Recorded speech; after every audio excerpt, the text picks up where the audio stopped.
Guardians, hello. It's good to see you all again. Welcome back to beautiful Bungie HQ here in Bellevue, Washington, where we come to you from a crisp, cold morning to share a little bit of what's to come with Heresy Act II, and just for fun, a little bit of a sneak peek to what's to come with Act III as well. My name's Andy. I work on the social media team here, and worry not, we've got, as usual, an amazing cast of guests to go ahead and walk through some of the finer details of what you're going to be seeing today. So, as always, there's no time like the present. Let's go ahead and dive on in and get them introduced so we can go ahead and show you what we got in store.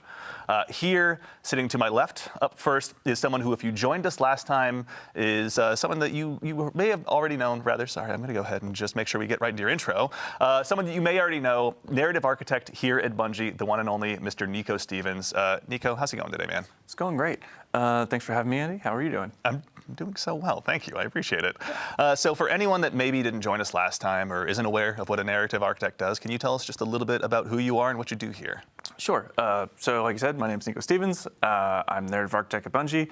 I've been here since Season of Dawn, and basically I contribute to all of the stories that people play through, whether it's text, lore, gun names, building out the actual beats of the story. And as the architect, more recently, what I've been doing is kind of putting together the player journey, as we call it, that the player experiences as they go through the beats of like a main campaign. Yeah, so you're tugging our heartstrings months in advance at times. Oh. Excellent. Well, thank you. It's been a lot of heartstring tugging so far this episode.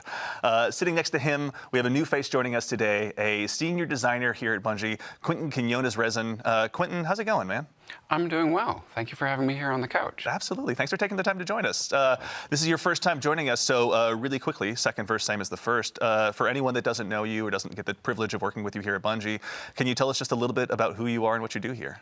Sure. Yeah, I am an activity designer. I've been with Bungie since the Beyond Light expansion, and I've worked on, for example, the Altars of Summoning activity in Season of the Witch, and the Breach executable from episode Echoes. Very exciting. And of course, some more stuff we'll be diving into here just very shortly. And then, of course, sitting just next to him, a man that is a friend to all Guardian kind and needs no introduction. So we're not going to give him one. Let's go into the show. I'm just kidding. Sitting next to him is, of course, the incomparable one and only Mr. Dylan Gaffner, Global Community Lead here at Bungie. Dylan, how you doing, man? I'm doing great. Thank you for your 15-minute Rick Kakis intro. I'm very much looking forward to it. I tried to edit it down, as you can tell. So for anyone that may not have worked with you or your team in the wild world of social media, or is just somehow meeting you for the first time, can you tell us a little bit about who you are and what you do here? Yeah, so Dylan Gaffner, DMGO4, as many know, Breadmaster, the guy that says we're listening.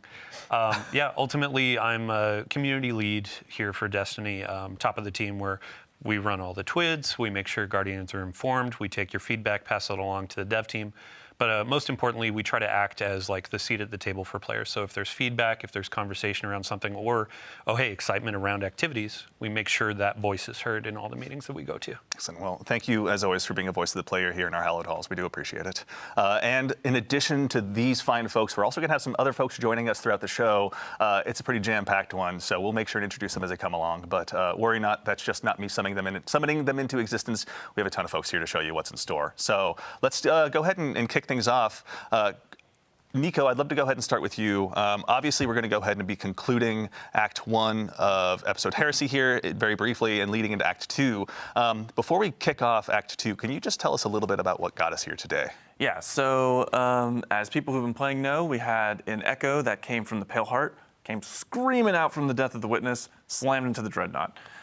This revivified Oryx in the form of the Echo of Navigation.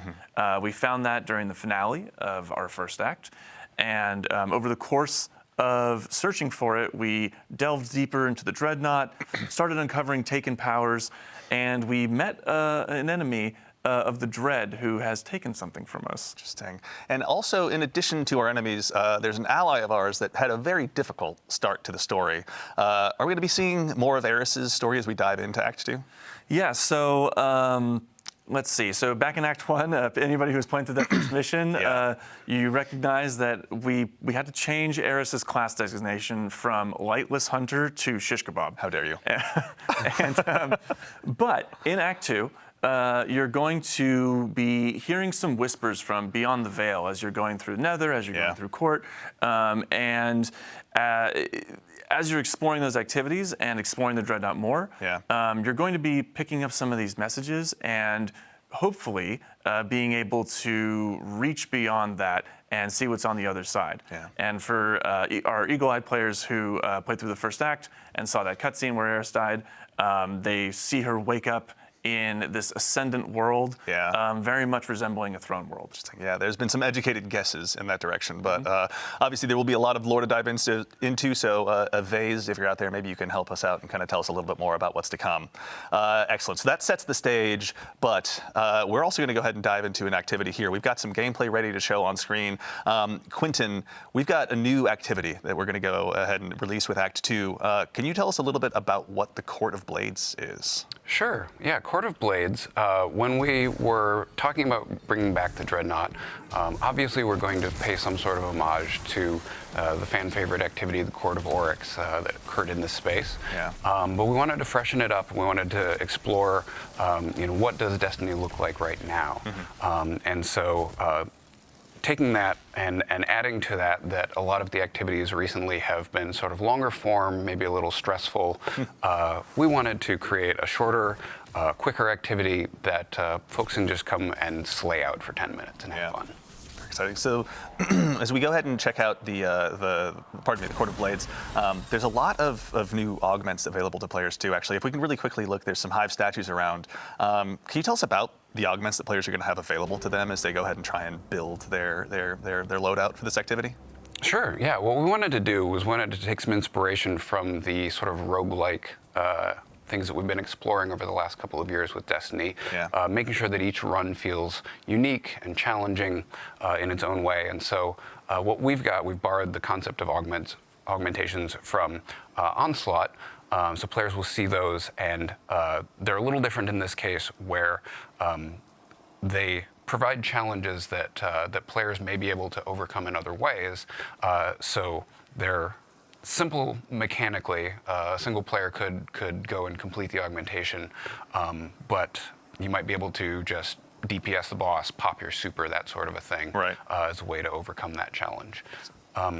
In addition, we've got sort of a randomized set of armaments that players will be able to purchase between phases that will allow them to combat those challenges a little bit. All right, I say we unleash our fire team here as we continue to go ahead and sort of explore what this has to offer rather. But in addition to the augments, there's also going to be some hazards that the Guardians are going to be going up against as well. It's not all going to be just fun and games and building your powerful loadout. Like these folks are here to go ahead and resist you at every turn. What's it going to be like building, your loadouts as you go into this? Are you going to be able to just set one up for the week and move along, or? So the way this is going to work, the augmentations, the challenges that get applied, start to stack the more that you play the activity. And so you might get a really good combination that's very easy for you to blow through. Sometimes you're going to get a really bad combination of a certain boss or a certain augmentation that don't work well together. But we wanted players to have some opportunities to maybe shortcut those, or maybe combine a couple of the armaments that they can purchase and find a really cool combo. And so the armaments will actually rotate on a daily basis with the hope that there'll be sort of a meta that generates each day and then refreshes. So as we had our fire team hop through that portal, Nico was like, "Ooh, I know. What do we got? What do we got?" I had the same reaction actually. So these arenas are going to take place obviously across the system. Nico, can you tell us about the eagle-eyed folks in chat? Obviously, are kind of calling out where they believe that was. Can you go ahead and confirm to us where that arena was? So the title of that area that you saw was Remnant of Silver, and that is on Io. It is in the cradle area where the Tree of Silver Wings was. And as players know, we have seen Mars come back, we've seen Titan come back, we've heard of Mercury, even though we haven't gone back and revisited it yet. Io is really the only one that we haven't really talked about at all. And that's because Io is still trapped between worlds, and right now it is in the Ascendant Plane, fully enveloped by it. And Oryx, through the Echo of or as the Echo of Navigation, I should say, is kind of reaching out to these places of paracausal power reaching out to Io for this place of darkness, Hive worship, as you see here. Yeah. The Hive have like massive connections to the darkness, obviously. And then one of the arenas that you haven't seen yet is on Europa, which is the first place that we encountered stasis through Clarity Control, and it is a huge font of dark energy. Yeah, yeah, I can see why they would want to, why Oryx would connect with those places certainly, but no, it's really exciting to get to go back to Io. I think obviously Chad had the same reaction that I had when it was like it showed on screen for the first time. I've been there. Yeah. What is that? It's been a while, hasn't it? Yeah. So when we're going through these arenas, like you were talking about the challenges and the difficulty, with the Court of Blades, are we going to see similar mechanics to Nether, like the health scaling or things like that, or how's it different? We will not be seeing the health scaling and health mechanics from the Nether, so that's a bit of a load off people's minds. This is intended to be a bit more of a less stressful, more fun activity, but the difficulty does escalate after every 2 challengers. And so what we want to do, we've created these sort of light mechanics. You know, what you're not going to see is true raid level experience. This is not a replacement for Pantheon, that sort of a thing. We want it to be match made. We want it to be go in and have fun. The mechanics that you can buy as armaments sometimes will provide antidotes or shortcuts to the mechanics that you're seeing as augmentations. Some of them you may recognize from the Nether. Some of them are going to be brand new, and a few of them are actually going to be things that we've taken from some favorite old exotics, such as Taken, as we see on the screen. Sure. Sorry. How dare you? such as we've taken the effect from Sunbracers off, and that is a thing that you can actually purchase within this this activity using the currency, and maybe combine that with something that increases ability regeneration, or maybe you see a couple of arc flavored armaments, and you decide on this run I'm going to use those. Yeah. So it's about mixing and matching and finding what works on a particular a lot of chances to run. really exemplify your build.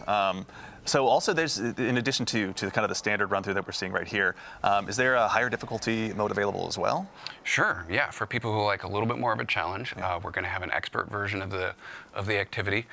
Both will actually be a really good place to find the Act II weapons that will drop more often in both versions of the activity, but the adept versions will only drop in the expert mode. Got it. Okay, so good reason to go ahead and make sure you got your build all tightened up. You're focusing on those augmentations and just, you know, really go ahead and try and slay out, I think, honestly. I'm just going to steal your phrasing there because I can't think of anything better. Sure. To that end as well, Nico, we're going up against, you were mentioning at the end of Act 1, Xivu and Savathun were none too happy with Oryx's answer and demeanor towards us. Who are we going up against as we go ahead and fly through this activity? Yeah, so a little bit of a refresher. The finale, we walked in, we saw the Echo of Navigation, and this is where Oryx learns that we killed him in the Taken King. Yeah. And his response is, "You killed me? Very cool." Yeah. I'm super into that. How refreshing. I was like, whew, finally one less Hive God to be mad at me, Yes, right? exactly. So what Oryx is kind of doing here is he wants you to be his guy. You know, he wants you to take up that mantle of Taken King, and he's testing you. This is him testing his knife, right? Making sure it's as sharp as it's supposed to be. And while he is doing that to prove that you are the Taken King, Xivu is here saying, no, I want my brother back. Yeah. Let me give you another champion. She's presenting her own Hive champions, trying to say, let this be a vessel for you. Yeah. Much like we saw in Pit of Heresy, it's a similar idea to that. And then Savathun, on the other end of the spectrum there, is saying, this is stupid. We should all just move on from this chain to the sword logic that we have. Yeah. Stop being shackled to these old ideas. Yeah. We can all be free. That sounds kind of heretical. It does sound a little heretical, a little bit, yes. I mean, we have to give a shout out. So Oryx has been kind of whispering in my ear through Nether and through the activities of Act 1. I'm assuming we'll see more. Of course, we've hidden the VO, we've hidden the subtitles and stuff to avoid spoilers. But I wanted to give a shout out to the voice actor. So the voice actor for Oryx is Joshua David King. They did a fantastic job every single time we were in the recording booth. All the narrative designers, our voice director, everybody was just losing their mind over the performance. It was fantastic. And I mean, you get to see it in the game. It's amazing. Yeah. It's always wonderful seeing like Morla coming in, bringing Eris to life, and then in this case, Oryx is alive. Yeah. And this is the first time that we're having kind of a relationship with the Taken King. Yeah, So, and it was a big deal for us because we wanted to make sure that we did that character justice, and they didn't really have Oryx as a character didn't really have a suite of voice acting before, so we wanted to make sure that it felt true to what Oryx was back in the Taken King as well as now with the Echo Navigation. evolving from just grunts of like, "Rawr, take Exactly. it, and now it's like, yo, sword logic, you killed me, you're cool. A lot more verbose now. Yeah. Oryx has been really reading the thesaurus recently and making sure that he's got his vocabulary Yeah, all up to snuff. Actually, as well, really quickly, Quentin, I'd love to go ahead and check with you as well. There's new. I think we were talking about the shaping slab earlier as well before the show. What sort of additional enhancements are available there? Sure, yeah. As people will have seen in Act 1, there's a set of upgrades that they can purchase and slot in based on how far they have ranked the vendor that are specific to the Nether and the requirements of that, providing a free revive token, things like that. Court is going to get a whole new set specifically for it, as well as some permanent upgrades to help players deal with the heavy and increasing challenge as they get deeper and deeper and try and up that score of how many challengers they can take down in a single run. Chances for our creators to make some guys. Maybe Abontis can help us out this time around. We probably got something in store there. But we now actually would love to take a moment to introduce another new face to our couch for the very first time to help kind of talk us through some of the weapons that are going to be available to you as we go ahead and kick off Act 2 of Heresy. We are now joined by the one and only associate designer here, probably the one and only Morgan Dickens, associate designer here at Bungie. Morgan, how's it going today? It's going well, thank you. Absolutely. So for anyone that doesn't get the chance to work with you at Bungie or is unfamiliar with your work, can you tell us just a little bit about who you are and what you do here? Yeah, absolutely. So I'm Morgan. I'm a weapons designer here at Bungie. I work on the origin traits and perks and just the general gameplay for the weapons. I did the Act 3 weapons and the Telesto update, if that tells you anything about me. That's true. So obviously we have Morgan to blame/thank, depending on what side of Telesto you're on for the new catalyst. There were some whispers of Telesto's broken on day one. I was like, what do you mean broken? And then it's, oh, you mean like good broken. You're right, yeah. So good job. Community loves it. Thanks, chat, for shouting out. Yeah, as we all collectively wiped our brow and we're like, okay, cool. Telesto's broken and Morgan hands us another win. So speaking of, we're going to have some new weapons. The folks in chat have obviously seen let's go ahead and start with what's here on screen. The glaive that we're looking at right now. We're going to have some new weapons joining, but can you tell us a little bit about the glaive we're looking at right now? Yeah, absolutely. So this glaive is Refusal of the Call. It is our second kinetic slot glaive that we have ever done, and our first strand glaive. Excited. So this one, as someone who's been humbled by glaives more often than I care to admit in the Crucible recently, what are some roles we should be looking forward to with this one?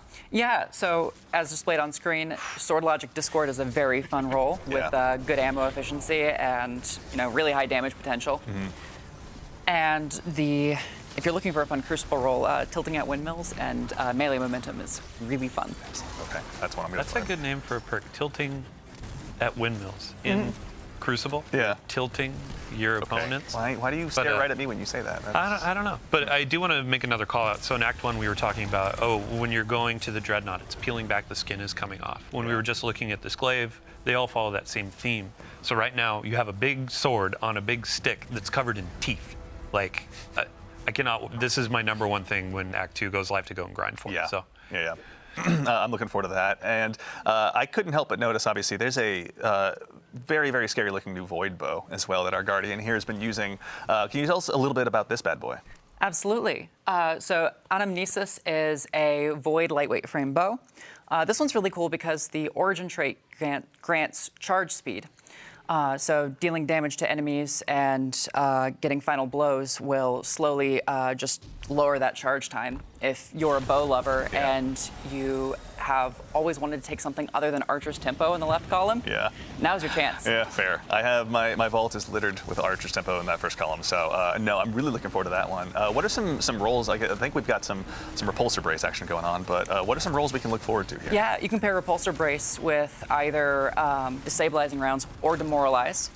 And if you want to take advantage of that origin trait reducing charge time, you can throw a successful warm-up and impulse amplifier on it and have one of the fastest firing bows in the game. Yeah, honestly, even having just gotten that roll on Exalted Truth like the other weekend on Trials, like I cannot wait to go ahead and take it out for a spin with this bow. The timing is impeccable too. Like last week on I think Reddit, there was a post about, oh, legendary bows, I don't use them very often, etc. But folks were going into the Nightfall with Monarch. the Yeah. Monarch. And I'm like, oh, here's a new Void Bow that goes with the artifact that has all these cool perks. Maybe you'll have a new thing to use in Nightfalls when the sidearm comes around next week. Chat, yes, the sidearm is next week. Don't worry. But yeah. It's awesome. And so in addition to those, so obviously Dylan mentioned there's a sidearm. What is the other? I think there's two more that we haven't covered yet. Yeah, so there's a sidearm, a submachine gun, and a fusion rifle. Exciting. The sidearm is one of our first heavy burst sidearms in a bit, and it's got bolt shot on it, which, given how quick sidearms reload, is pretty fun. Yeah. And you can also get sword logic on it as well. Yeah. It's always a fun option. Yeah, seriously, I When can't you wait. say heavy burst sidearm, is that a 2-shot? 2-shot. Got it. Yeah, it's going to be powerful. Again, I can already hear it ringing out, I'm sure, in my Trials matches. But we also have, there's a new fusion rifle. Oh, here, actually, we got the sidearm up on screen. Let's hang out here for a second and just take a look. That art style is just so good. I can't get over it. Yeah, the design is really cool, and the glow actually gets a little bit brighter as you stack up the origin trait, which is fun. Oh, that's cool. Super cool, actually.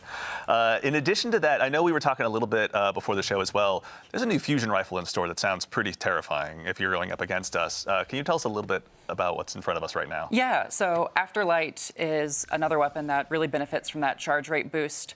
And it's got a couple of fun options for DPS with that. If you're willing to put in a lot of work, Ambitious Assassin Reservoir Burst with that origin trait will stack up in a couple shots and will do really, really high DPS until you lose Reservoir Burst. Of course, yeah. And if you're looking for something simpler, you can always do Lead from Gold and Vorpal Weapon. True. Yeah. This version of the weapon is one of the heretical arsenal versions too. So if you're going into the expert difficulty of Court, you can get some of these to drop as you're playing with your friends. It has the 2 perks in each column, then it has the extra origin trait from King's Fall, narratively tied in, pretty good. Yeah. Thank you, Sandbox team, for the cool stuff. As Thank always. you, Sandbox team, for the cool stuff. Yeah. But then also on top of that, you have your Tome of Want. So if you're just looking for rolls, trying to get more of the sidearm, the fusion, etc., these will be additions. You go and you get your slabs from the chests or doing the activity, and then you can use it in the court to get more drops, or you can actually go into Nether or go into Crucible or whatever and have a couple of those extra drops come in too. Very exciting, yeah. And it's like, I don't know, I was getting like mini Plan C vibes from that one. Like, I'm super excited to see how I can work that one in. So the sandbox is always obviously rather going to be enriched by some new legendary weapons, but our good friend, the Barrow Dyad, is going to have some new additions to their perks as well this time around. For anyone out there like myself who's gone ahead and added that to their loadouts recently, what are some of the updates we can expect there? Yeah, so Barrow Dyad is getting 2 new Catalyst perks in Act 2, with 2 more coming later. And some of the fun options there are One for All and Target Lock. Not many exotics have like damage perks on their Catalyst, but this one, you can really alter your play style. Yeah, I feel like Target Lock is almost made for that one. It's going to be super exciting to take that one out for a spin. I'm going to be excited to see what Maven comes up with as a build video. Yeah, absolutely. Big shout out, Maven. Thank you very much for all your build videos. Can't wait to see some more, obviously, along the way. And sorry, it'll be 2 yeah. catalysts go live on Tuesday next week on the 11th, and then we have 2 more coming in Act 3. Cool. Okay. So still more to unlock, but obviously Barrow Dyad's potential is starting to really continue to build, obviously. And if you haven't gotten it, that exotic quest, shout out to our activity designers. Like, I was blown away. And if you have some problems with like kind of insects and holes and stuff, it's a little creepy. So be prepared. But And actually, okay, we're taking a look at Barrow Dyad here really quickly. This is one where if the Guardians out there haven't had a chance to get their hands on it, as Dylan mentioned, the Exotic Quest is live right now, but coming next week, we've got 2 more catalysts that'll be hitting. So looking forward to expand that. And actually, while we're here in menu, we'd be remiss if we didn't take a look at our friendly neighborhood artifact as well. As has been the case with the Act, our artifacts have continued with another, or expanded, pardon me, with another row. Can you tell us a little bit about what we got? We only got 5, so I vote we go ahead and just dive in and check them all out. Yeah, absolutely. So the primary theme for this one is trace rifles with a secondary theme of like element matching. So in the left column, you have Overload trace rifles as a new anti-champ option. And then we have a new trace rifle perk, Beam Medic, where rapid trace rifle final blows heal both you and nearby allies. This is a fun thing to pair with the new detonator beam perk, which will help you get those multi-kills. Yeah. Yeah, very looking forward to it. I'm just like I'm already imagining how I'm going to get Microcosm back into my loadout. Honestly, already, like I cannot wait. Well, I have good news for you. Skipping ahead to the fourth column perk, Harsh Refraction. Trace rifles do more damage to targets with debuffs that match their element type. And this is always on for Microcosm. I was going to say, all right, so Kinetic is going to be a very happy camper in that case. Oh, I can't wait. Any others that we want to look at before we go along? I know we have a little bit of extra time here. Yeah, absolutely. Yeah. So for Microcosm, if you want to just really double down on that, Limit Break is the fifth column perk, and it will get you increased super damage when you are either critically wounded and you cast it, or when you have an elemental buff that matches your super type.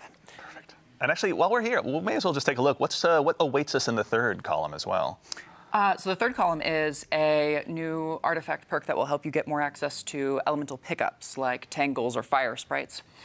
Rapid final blows with a kinetic weapon or a weapon that matches your equipped super will, grant you one of those. Perfect. And it can be boosted by the Tome of Want. Very exciting. All right, so our trace rifles are really going to go ahead and get a lot of additional mileage here, as it looks like, honestly. I got to give a shout out to our icon artist too. So like Prometheus lens is my favorite trace. Like laser tag weekend, some people just immediately melt and they're like, oh God. But that was a really fun I was going to say, you were not one of those. Yeah. Oh, I was so excited. We had Irk at the time reached out and asked, can we put Prometheus lens on Xur? And I was like, why would you do that? Yes. But yeah, with these perks, I'm going to go out and burn down the world with Prometheus lens. Like Microcosm will pull out for the boss DPS, but just for like running through court, running through Nether, I'm going to be like, let's burn some stuff. That's right. I'll have your back. I'll have the Microcosm. You take Prometheus lens. It's going to be a terrible day to be Hiver taken for a little while. Hit me up on Discord, and then I'll ignore you for another week. And then as always, I don't. Well, that's right. That hurts still. Okay, it's right in front of all of our guardians. Okay, so while we're also checking out the artifact, we've got we teased at the top of the show. We're going to do some Act 3 teases as well. Can you give us a tease or what the theme rather is of what that last row is going to be? Yeah. So the primary theme is rockets. We have a new perk that will help you clear rockets without needing to reload or spend ammo. And then there's a secondary theme of Strand with a new way to access Woven Mail. Okay, very exciting. I cannot wait to go ahead and just dust off my rocket launchers too. Honestly, I still have my Apex Predator sitting around, and that one's been waiting for a time to shine. So I think this is that moment. Yeah. And outside of the artifact, there are going to be new things to play, right? Mm-hmm. Yeah, we're going to have refreshes to the Nether and Court in terms of new bosses, new combatants. If you're familiar with the pressure events from Act 1, the blights that you have to destroy, there's new and devious versions of those that are coming to Nether. And then in Act 3, our featured activity is going to be the return of the Sunless Cell Strike. Right, yes. Any Guardians who remember their fond Destiny 1 days of having that like huge batch of thralls running at you up the bridge, now's the chance to check that out. But actually, we were talking before the show, it's probably not going to be Alakul. Yeah, Nico was mentioning, so Alakul was down in the deep, dark dungeon hole and then became a light hive, the Guardian Hive. What do we Light call Bears? Yeah, well, it was Light Bear and then it was the Lucent Hive. Alatool is what you called it, and I cringed. Tool. But creativity's a process everywhere. So with the Light Blade Ascending being in the Throne World doing their own thing, who is in the Sunless Cell now? And that's something we'll find out in Act 3 in April. Yeah, very exciting. We'll have a chance to check that out. And actually, Dylan, while I've got you, I'd love to put you on the spot. In addition to obviously all this stuff that'll be arriving with Act 2, Guardian Games is going to be making its triumphant return as well. Oh, yeah. So let me get my handy dandy notebook here. Replaced the big one with the little tiny one. It looks like I take notes now. He's he's a reporter out on the beat. Yeah. So Guardian Games starts next week. Yeah. March 11th, right at Reset alongside Act 2. For folks that don't know what Guardian Games is, we invite our hunters, titans, and warlocks to come in, battle it out, and see, well, who's best. We have a celebration in the tower. It's all decorated, and we'll have a ton more detail in the TWID on Thursday, so tune in for that. But I just have a couple teases of, we have a... Please. You put it best, bite-sized boss rush mode. Yeah. So it's not going to be like a court, it's not going to be like a Pantheon, but now we have a challenge of, hey, go in, burn down some bosses, get as many points as you can, and then you can get some new rewards. Yeah. So when it comes to rewards, we have some really cool armor. This is going to be Eververse. You can earn it for free through Bright Dust, so go in and do your seasonal challenges, do your Pathfinders. There are going to be some weekly bounties that get Bright Dust. And you can see that we're going with more of a gladiator theme, where previous it was like, let's go into sports, let's go into these things. Now it's like, hey, gladiators. You're going to go in, you're going to destroy these bosses, and it's going to be a really good time. Yeah. I'm excited for that Hunter Cloak for sure. Seriously. And then all players are going to be getting a specific class item to engage with the event as well. That's right. So, Okay, yeah. the Hunter is holding our new premier legendary weapon that's going to be coming out. Right. And now I pass it off to Morgan because there's some really cool perk rolls that you can get on there. Yeah, absolutely. So we had the Arc Trace Rifle in Iron Banner, which has more of a PvP focus. This one has more of a PvE focus to go along with the boss slaying theme. Yep. It's got some fun perks in the left column, including Overflow and Triple Tap and Eddy Current, if Yeah. you just want to double down on the arc perks. And it's got our new Detonator Beam and Jolting Feedback alongside Rolling Storm as well. Okay, this one's going to be a lot of fun. Oh my gosh. Does it have a jolt shot too? I don't think it has Jolt Shot. Okay. But just like you can go in and do almost every single arc verb with this thing, depending on your role. So Yeah. better you do in the activity, the more perks you can get on these things. So double perks in each column. And then we have some returning weapons for Guardian games as well. Yeah, Hullabaloo is coming back. That is the heavy grenade launcher that shoots the 3 waves. It is getting the new Rolling Storm perk, which is obviously really fun on a weapon that can clear ads so quickly. Yeah. And I personally like pairing that with Demolitionist, so you have a easier access to something that lets you discharge Bolt Charge as well. Yeah. And then it's got Envious and Cascade Point as well, which is a fun roll from last year. Very nice. Yeah, my dad's a big Hullabaloo fan. He's got one with Chain Reaction that is devious against all that's saying against us, so I cannot wait to see this one in the wild. We also have Taraxipos, the Strand Scout Rifle returning. It's getting the new perks Lone Wolf and Tear. Lone Wolf explosive rounds is devious in the Crucible. Yeah. I was just having so much fun, too. How can you do this to me? Come No, I'm going to get one of my own. Who am I kidding? Yeah. And of course, we have the title coming back. And it will still have Repulsor Brace destabilizing rounds, but it's also getting Recycled Energy and Demoralize and To the Pain. Demoralize is like my favorite perk name from this episode because it's legitimately like, oh, you're all weakened now, baby. Let's go to work. But title is going to be great. I've been trying to get that for the last couple of years with a good perk roll, and now there's a bunch of really cool stuff to get on it. Yeah. So there's obviously a decent amount of stuff to go ahead and be chasing down in game between the new armor, the new trace rifle, and obviously the refreshed rolls. But Dylan, as well, I'd love to put you on the spot. There's going to be stuff out of game available to Guardians as well. Yeah. So tell us a little bit about what's available there. Yeah, every year we have a Bungie Rewards component. So big shout out to Natalie, our rewards team. But we have a really cool jersey that we're going to be offering this year. So go in, do your triumphs, earn your title, and then you can earn this really sweet jersey. Yeah. So there are going to be a couple other things that you can go in and get as well. But this is, I think you and I were talking about, hey, you go to a Sounders game and now you can have a fellow Titan or a Hunter show up and be like, hey, so Warlocks are pretty nerdy, right? So Why are you here at a Sounders game instead of reading a book? Yeah, right. That's my. We Titan also have impression. a sample here in the studio. This is a large, just Yeah. for folks that want to see it. Huge Really again. cool. Shout out to Natalie getting one of these early. Huge win. So huge thanks to our community. 2025 Guardian Games. Yeah. Looks really good on the back. That's so cool. Thank you for my fashion corner. You know what? You've got more on the way, but we can also tease that later. But no, really cool to get to see one of those in person as well. All right, so now, as we've obviously had a chance to dive in, with a little bit of what is to arrive in Act 2, we've got some Act 3 teases for you as well. And so we'd like to take an opportunity here to welcome 2 new folks to the couch that we have magically brought in. We'll go ahead and start with the fine individual to my left, who you may have met by way of some of our Bungie Vidocs in the past, or if you work here, she's brandishing a small bottle of teeth. Yes, actually teeth, at you during our Teams meetings. I'd like to introduce the one and only Nix Kinney, a producer here at Bungie. Nix, how's it going? Hey, Andy, it's going. You owe me. No, happy to be here. Super, super surprised that you asked me to be live. No, of course. Glad you could join us. For anyone that may not have met you by way of our Vidocs and is just meeting you for the first time, can you tell us a little bit about who you are and what it is you do here? Yeah, I'm a producer here at Bungie, and I've produced a number of teams from activity design, free roam, lost sectors, strikes, to world art, palette, lighting, skies, VFX, and most recently our sandbox weapons team with Morgan, who was just here, and my production darling, Renee. That's right. We will. That is a Charlie Brown-ish line for now, because we're going to introduce that in just a moment, I promise. But of course, we're going to go ahead and make sure and introduce right next to her, Rodney Thompson, a senior design lead here at Bungie. Rodney, how's it going? I'm doing great. How are you? Doing well. Thank you so much. That's so nice.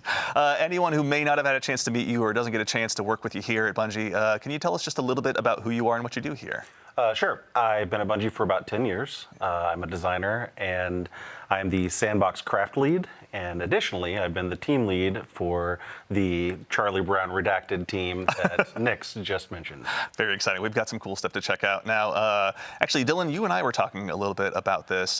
There's going to be a new event arriving with Act 3. Yeah, this event is free to all players.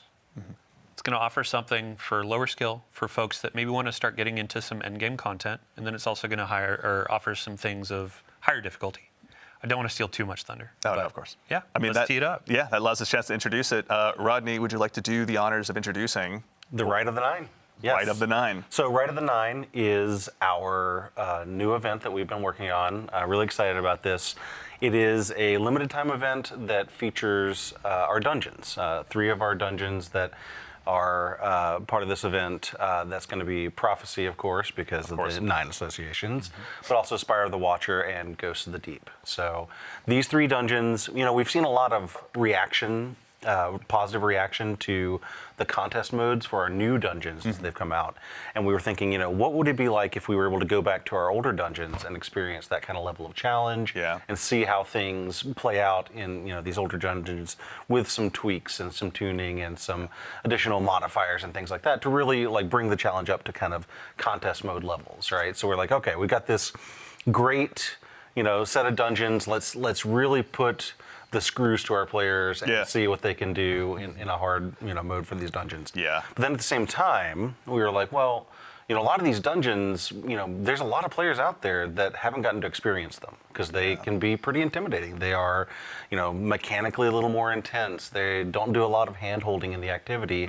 And, they often require, or at least, incentivize you to play with other players, right? So we were thinking, what if we could take this event as an opportunity to introduce these classic dungeons to a whole new audience by way of what we're calling Explorer mode.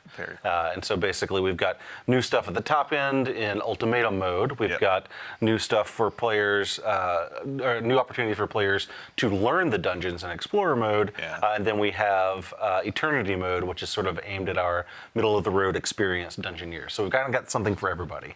Excellent, awesome. Well, we've got stuff to actually show live right here. Tell you what, why don't you guys tell us just a little bit about where we're at right now? Sure. So this is the social space for the event.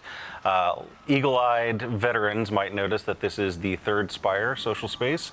It was originally used for the Trials of the Nine PvP event. But it's been a while. It's been since year 1 since you could go to this space. So we're bringing it back for the Rite of the Nine event. You can see off in the distance there as our brave/reckless guardian runs off into the horizon. You can see, there we go. It's a death button intrepid one at that, so. You can see the Spire of the Watcher tower off in the distance. That's indicating that during the week that we have this set for, Spire is the featured dungeon. So there's going to be one of these 3 dungeons featured during each week of the event on a sort of rolling basis. Okay. So here we're obviously this is a familiar face as well. What are some of the things we're going to be able to get up to here? Obviously, thank you, Gemini. We appreciate the introduction. So the Emissary is our vendor, and the Emissary offers you quests, bounties, rewards, a wide variety of things to do during the event. Like I say, it's all dungeon focused, but we're going to be leading you into those dungeons and giving you rewards for beating them on the various difficulty levels. And I'd be remiss if I didn't mention, I believe I see some weaponry here in the background. Yes. What are we looking at here?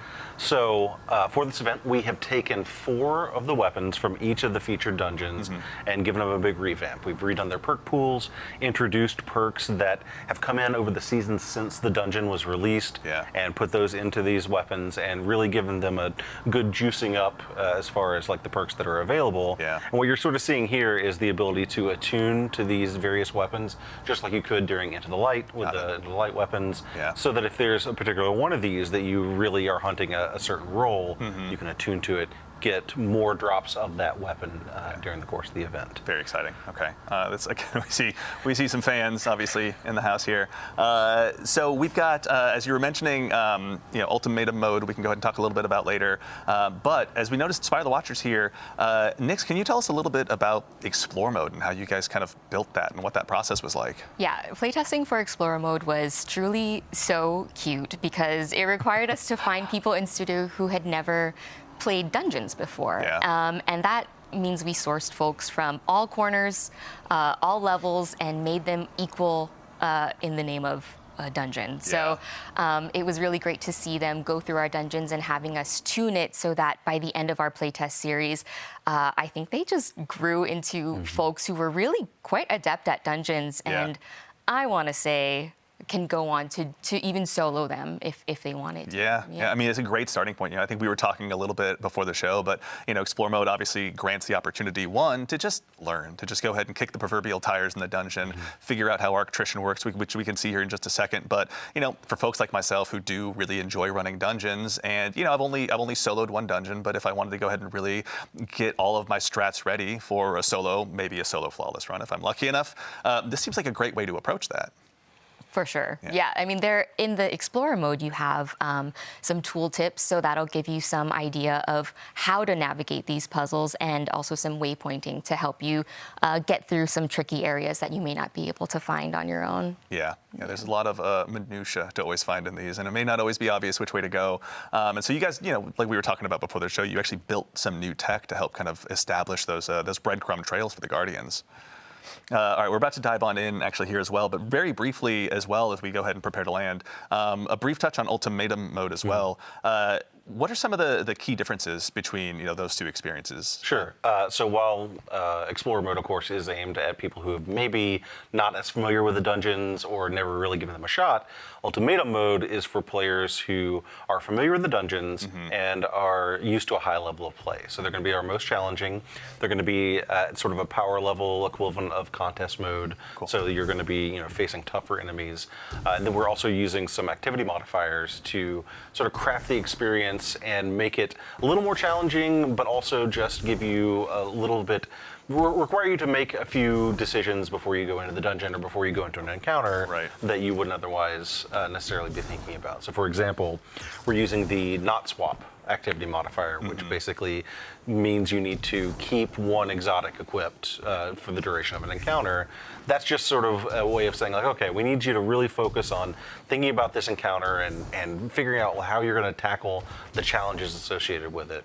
And then both Eternity mode and Ultimatum mode are scored on a per encounter basis. So the higher your score in that encounter, the better the loot drop is going to be. You'll get double perks in different columns and things like that. Very awesome. That's all based on deaths. So instead of being based on kills or number of damage phases or things like that, it's basically getting through the encounter with fewer deaths gets you a higher score. Yeah, be as alive as possible. Exactly, right. So what we're really challenging you to do here is we're challenging you to go into this harder mode and not just execute, but also execute in a way that gets you a higher score, gets you better rolls, and of course in the Ultimatum mode, you'll be getting adept versions of the weapons. Very exciting. Yeah. So when you say adept, Yes. I mean, are they just adept, or do they have any special treatment, you might say? Well, they are in fact adept in name and in functionality, but also they have the new treatment. So all of our weapons have a new visual treatment to them that has 9 iconography on them. And let's see here. Yeah, we got some that are coming up right now. There we go. So this is a great example of a sort of baseline drop of New Pacific Epitaph that has the new visual treatment. You can see the 9 iconography on it. And you can also see like it's got the color palette at base for it. So all of our weapons that will drop during this event will have a new visual treatment. It'll also have the new event exclusive origin perk, which is Gravity Well. This will drop on all weapons that drop during the event, and is only available in Rite of the Night. So it'll be exclusive to this event. Very exciting. And then I think Guardians out there, we've referred to them as holofoils in the past. So as you're going in, you're doing the harder difficulty, you're earning these adepts. They're going to have the animated holofoil giving that galaxy background, Yeah. kind of showing I ascended the mountaintop. I actually went and earned this really dope loot, Yeah. and I did it in a way where I got my god rolls. As someone who's still brave, or rather proudly wears his brave arsenal as much as he can, I cannot wait to go ahead and dive into this. So actually as well, now that we're in Explore mode, checking it out, Rodney, can you tell us some of the key differences, key changes you all made to make this a more accessible experience for new Guardians? Sure. So one of the things you'll note is that we're using the in-world tooltips to teach you some of the mechanics. So this is something we've seen used in the Nether and in other places in the game so far, and we're continuing to expand that out as a teaching mechanism. So as you are playing through Ultimatum mode, you'll see these tooltips come up, and we have them all over the place anytime a new new mechanic gets introduced. Got it. And it basically is a way to, in-world, see, like, okay, this is how this mechanic works. We're also using waypoints. Here's a great example of one of our teaching waypoints that sort of shows you, hey, here's where the path is supposed to go, and kind of direct you in a lot of the places where there are, not as obvious paths through the dungeon, right? Yeah. But yeah, like those tooltips and waypoints, we're using those in the encounters to teach you the mechanics. And we do that like the first time you see it, so that later in the dungeon, when you are encountering that mechanic again, you'll have already learned it, and you can take your time and read the tooltips, execute the mechanic at your own pace. One of the things we've done is we've removed darkness phases, and we've reduced the revive timer down to 5 seconds in Explorer mode. Very nice. So that there is no real penalty for failure. Yeah. So if you're just trying to learn the mechanics and you go in and you want to look at the tooltips and follow the waypoints at your own pace, and maybe you get overwhelmed by enemies or whatever, that's okay, right? Like you can kind of take your time. Yeah. I think one of the things we've seen is that a challenge with a dungeon, in addition to the mechanics and the combat challenge, a lot of it is just you have to sort of learn at a fast pace, right? And so what we're trying to do here is make it so you can kind of learn at your own pace, so that once you're comfortable with these mechanics, then you can jump into either Eternity mode or whatever with other players and know the mechanics because you've not been sort of pressured to execute perfectly the very first time. Yeah. In that first encounter, so you're connecting nodes in a circuit breaker to open the door. Yeah. And the waypoints are breadcrumbs, so it's like hit the first circuit and then you see a waypoint for the next in Explore mode. So your ad clear aficionados, they are now learning or being given the opportunity to learn, oh, this is actually how this pathing works. This is how this mechanic works. So when you bring them in, or when I bring you in, So why did you stare right at me when you were talking about ad clear aficionados, man? No reason. But yeah, it's like when you bring them into the higher difficulties of the mode, then it's like, oh, hey, you remember where those waypoints were? You were able to memorize it. You have this like memory. Now you can come in and execute at a higher level. It's aspirational content. Yeah. And here's actually a good example of one of our shepherding mechanics that we've introduced. So basically, we hear a lot of people say like, oh, I want to take my friends through the dungeon that have never been before. A lot of these traversal sections can be really challenging. So in this section of Spire of the Watcher, for example, once one player gets to sort of the midpoint of this traversal section, we have these helper platforms that rise up from below, so that a player who's maybe struggling a little bit with that section can follow along and continue to make progress forward, even though they may not have been able to execute the jumping part. Yeah. Even a warlock can make it through. Even. I'm throwing shade. Guardian Games is coming up. I got to go ahead and get my jabs where I can. So I think I want to put Nix on the spot. As players are going through this, like we have a bunch of rewards, not just for Explore mode where you're getting the normal drops and all that, but overall through this event. So. Oh, yeah. Well, you get 5 new emblems. Emblem for you. There it is. Yeah, collectors, get ready. An earnable weapon cosmetic and a hoity-toity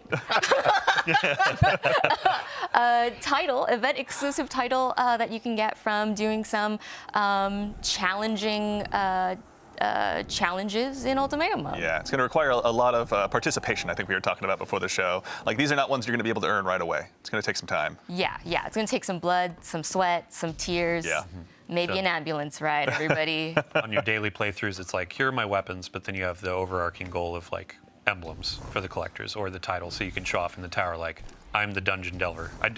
We don't have the name solidified just yet. But It's not locked in. It'll it's not come. locked in. All right, cool. It'll be Well, I'll fun. tell you what. Speaking of things we do have locked in, so we've taken a little bit of a look of what's here at Act 3. Dylan, I'm going to go ahead and take this chance to put you on the spot.